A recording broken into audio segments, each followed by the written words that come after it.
In a sunlit grocery store parking lot, Michael Jennings thought he'd scored a small victory, a prime parking spot on a busy Saturday. But when a white SUV screeched to a halt, Karen Thompson's rage erupted, branding him a thief for stealing her spot.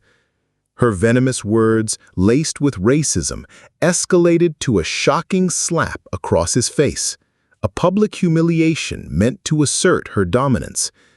But Karen didn't expect Michael to slap her back, a controlled, defiant response that shattered her entitlement. Her screams of victimhood couldn't erase the truth. She'd crossed a line, and Michael wasn't backing down. As she vandalized his car and rammed it in a final act of spite, Michael's resolve hardened. This wasn't just about a parking spot. It was a battle against the hatred that fueled her actions. With witnesses, cameras, and the law on his side, Michael stood firm, ready to hold Karen accountable in a fight that exposed the raw nerve of racism. Follow his journey from a targeted man to a force for justice, proving that even in the face of bigotry, standing up can change everything. The grocery store parking lot shimmered under the Saturday afternoon sun, cars weaving through the crowded rows like ants in a frenzy. Michael Jennings, a 34-year-old accountant, scanned for a spot, his beat-up sedan humming softly. Spotting an empty space near the entrance, he eased in, aligning perfectly between the lines. A small win on a hectic day. As he opened his door, tires screeched. A white SUV lurched beside him, its driver, Karen Thompson, already red-faced with fury. Her window rolled down and she jabbed a finger at him. That was my spot. Michael blinked, caught off guard. "Excuse me?" His voice was calm, measured, though confusion crept in. Karen flung her door open, slamming it shut as she stormed toward him, her blonde bob bouncing with each furious step. "I was waiting for that spot. I had my blinker on," she spat, invading his space. Michael glanced around. No cars had been waiting, the lane clear. "I didn't see you. The spot was open," he said evenly. Her eyes narrowed, arms crossing tightly. "Of course you didn't see me. You people never do." Michael's jaw tightened. He'd heard that tone before, the venom behind "you people." He took a breath, refusing to let it sink in. "Look, I'm sorry if you thought it was yours, but I didn't cut you off." "Don't talk to me like that." Karen's voice rose, shrill and sharp. "You think you can do whatever you want, entitled, disrespectful, thinking rules don't apply to you." Michael's fists clenched, but he kept his cool. "Ma'am, I'm just here for groceries. It's a parking spot. Let's not make this a thing." Her face twisted as if his calm infuriated her more. "Trouble? You're trouble. People like you ruin nice neighborhoods like this. I bet you don't even live here." Michael's temper flared, but he held steady. "Where I live has nothing to do with this." "Of course it does," she shouted, trembling with rage. "You think you can take whatever you want." Onlookers began to gather, their eyes flickering between curiosity and discomfort. Michael knew this was spiraling. "I'm not doing this," he said, turning toward the store. "This isn't worth it." Before he could take 3 steps, Karen lunged at him, shoving him hard from behind. Michael stumbled, catching himself on his car's hood, heart racing. "What the hell is wrong with you?" he snapped, spinning to face her. She stood, defiant, chest heaving. "You don't get to put your hands on me," he said, voice sharp but controlled. "You think you can walk away?" she hissed. "I'm not done with you, boy." The word hit like a brick, its racist weight sinking into the air. Michael's breath caught, fists tightening until his nails bit into his palms. He wanted to walk away, to end this before it exploded, but her entitlement burned. Then, without warning, her hand swung, a sharp slap cracking across his cheek. The sound echoed, the sting radiating through his face. Onlookers gasped, some pulled out phones. Michael froze, the humiliation searing. She had struck him, believing she could degrade him without consequence. His muscles tensed, every instinct screaming to react.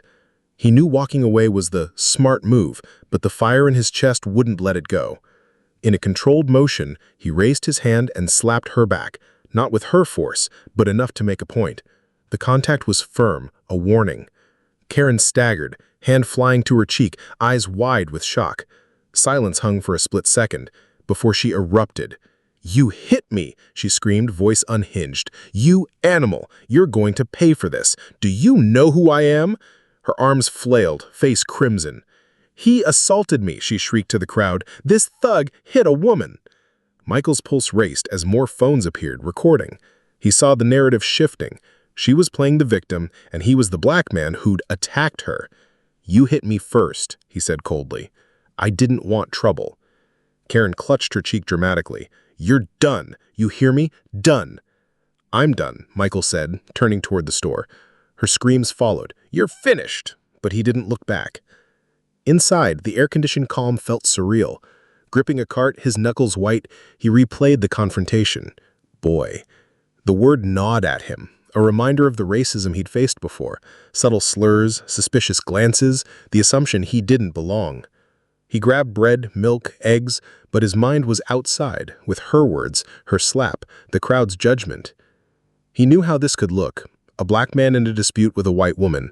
No matter that she'd struck first, vandalized his car later. He'd slapped her back, and that's what they'd see. As he checked out, the cashier's polite smile barely registered. Stepping outside, his stomach knotted. His car came into view and he froze. Deep scratches marred the driver's side, fresh and deliberate. Karen. He ran his hand along the gouges, anger surging. This was personal. Then he heard laughter. Karen leaned against her SUV a few cars away, smirking. "Poor you. Guess you shouldn't have taken my spot." Michael's blood boiled. "You think this is funny?" Her laugh was sharp. "Hilarious. What are you gonna do? Call the cops? They'll take my side. You people never learn." He stepped toward her, but before he could speak, she climbed into her SUV, still grinning. Then, with a sickening crunch, she reversed into his car, denting the bumper, and sped off, laughing. Michael stood stunned, the damage undeniable. This wasn't just a slap, it was war. He dialed 911, hands shaking. "A woman hit my car on purpose and drove off. I'm following her." He described her SUV, keeping a safe distance as he trailed her through suburban streets. His mind raced. Would the police believe him? He'd seen too many stories where the black man was painted as the aggressor. But this time, the evidence was clear. Scratches, a dented bumper, witnesses. Flashing lights appeared ahead. Karen's SUV slowed at a red light, intercepted by a police cruiser. Michael parked, heart pounding, and approached as Officer Reynolds questioned her. Karen was already screaming, "He hit me! He's following me! Arrest him!" Her arms waved wildly, playing the victim. Reynolds turned to Michael, expression neutral. "What happened, sir?" Michael recounted everything. The parking spot, her insults, the shove, the slap, the vandalism, the crash. "She hit me first. There are scratches on my car and she just rammed it." Karen cut in. "He's lying. He attacked me." Reynolds inspected Michael's car, noting the damage. "Ma'am, step out of the vehicle," he said firmly. Karen's face reddened. "You're listening to him? I'm the victim." She slammed her fists on the steering wheel. Reynolds repeated, "Step out." Reluctantly, she complied, still ranting. He should be in handcuffs. Michael stayed calm, knowing her lies were unraveling. Then, without warning, Karen lunged at him, fists striking his shoulder. "You think you can ruin me?" she shrieked, grazing his chest. Officers grabbed her, wrestling her into cuffs as she thrashed, screaming, "You're nothing! I'll ruin you!" They shoved her into the cruiser, her voice muffled but venomous. "You haven't won!" Reynolds turned to Michael, softening. "You okay?" Michael nodded, his shoulder throbbing. "I'm fine." Reynolds handed him a card. "We'll check the store's cameras. You can press charges tomorrow." Michael exhaled. "I will." The next morning, Michael entered the police station, resolve hardened. He filled out the paperwork detailing the assault and vandalism. Reynolds met him in a small office. "You're doing the right thing. With the damage, witness statements, and her attack in front of us, it's a strong case."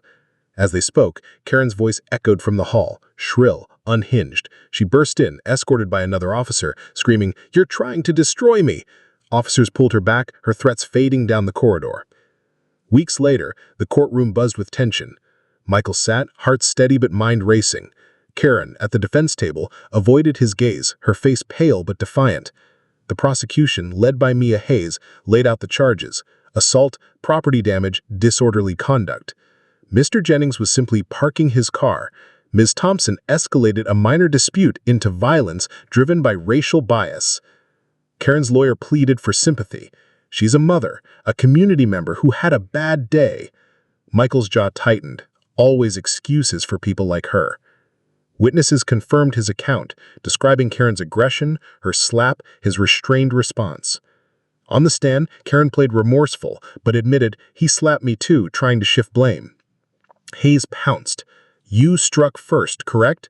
Karen hesitated. "Yes, but he hit back." A witness, Jeffrey Caldwell, clarified. Her slap was hard, aggressive. His was light, like a reflex to stop her.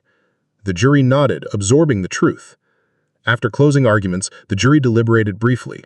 "We find the defendant, Karen Thompson, guilty of assault and property damage." Karen's composure cracked, hands trembling. Michael exhaled, relief mingling with bitterness. Justice was served, but the deeper wound, her racism, lingered. Outside, Hayes approached. "It's bittersweet, isn't it?" Michael nodded. "She's not the only one out there." Hayes sighed. "No, but you standing up matters." As Michael drove home, the repaired car felt like a hollow victory. Karen's hatred was a symptom of a larger disease he'd face again. But today, he'd fought back and won, proving that even in a world of Karens, justice was possible.